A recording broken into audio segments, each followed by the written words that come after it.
আসসালামু আলাইকুম viewers, welcome back to my another video. আজকে আমি আপনাদের সামনে নিয়ে এসেছি নতুন একটি রেসিপি। আজকে আমি আপনাদেরকে করে দেখাবো সেমাইয়ের লাড্ডু। আপনারা কীভাবে ঘরে থাকা উপকরণ দিয়ে সেমাইয়ের লাড্ডু বানিয়ে নিতে পারবেন। তো চলুন দেখে নেওয়া যাক কীভাবে তৈরি করতে হয়। তো আমি এখানে নারকেল নিয়েছি, কিশমিশ নিয়েছি, 2 ধরনের বাদাম নিয়েছি। আপনারা এখানে 3-4 ধরনের বাদাম নিতে পারেন, চীনা বাদাম থাকলেও নিতে পারেন। তো আমার কাছে চীনা বাদাম নেই, তাই এই ধরনের আমি 2 ধরনের বাদাম নিয়েছি। এখন আমি বাদামগুলোকে একটু কেটে কেটে নিব। তো আমি এখানে ঘি নিয়েছি 1 চা চামচ। তো এর মাঝে আমি দিয়ে দিচ্ছি, আমি যে বাদামগুলো রেখেছি ওগুলো কেটে রেখেছিলাম, এগুলোকে দিয়ে দিচ্ছি। গোল্ডেন কালার ভেজে নেব বাদামগুলোকে। তো দেখতে পাচ্ছেন আমার বাদামগুলো ভাজা হয়ে গিয়েছে। এখন আমি সবগুলো উঠিয়ে ফেলছি। এরকম গোল্ডেন কালার করে ভেজে নেবেন। এখন আমি কিশমিশগুলো একে তেলের মধ্যে ভেজে নিচ্ছি। তো কিশমিশগুলোকে আমি এখন ভেজে নিচ্ছি, হালকা একটু গোল্ডেন কালার করে আমি ভেজে নিব। তো দেখতে পাচ্ছেন প্রায় আমার কিশমিশগুলো হয়ে গিয়েছে। এখন আমি নামিয়ে ফেলবো। এই যে এভাবে ফুলে ফুলে উঠবে। তো এখন আমি নামিয়ে ফেলতেছি।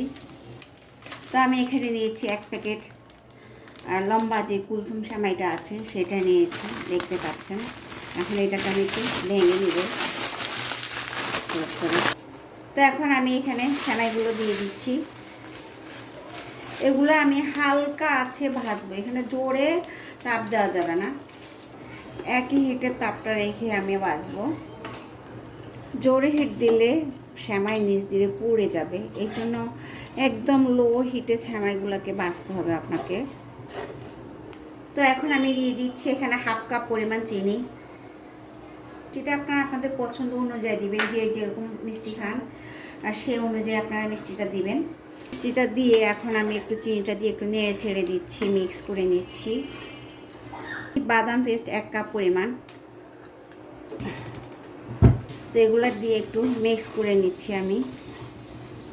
তো আর দিয়ে দিচ্ছি এখানে আমি 2 কাপ পরিমাণ দুধ নিয়েছি, গরম করে দুধটা নিয়েছি আমি এখানে।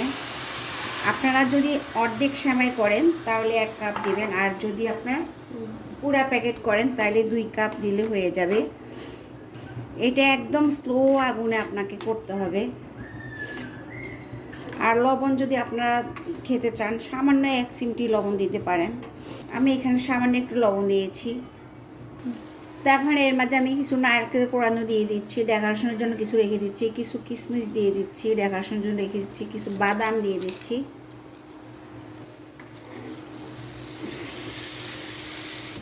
চুলার হিটটা একদম লো হিটে রাখবেন, তাহলে এটা নিচ দেওয়ার লেগে যাবে না। এখানে আমি 2 টেবিল চামচ পরিমাণ দুধের গুঁড়ো দিয়ে দিচ্ছি। দেখতে পাচ্ছেন সেমাইটাও সিদ্ধ হয়ে। তো এটাকে আমরা এখন সেমাইয়ের লাড্ডু বানিয়ে নিতে পারবো।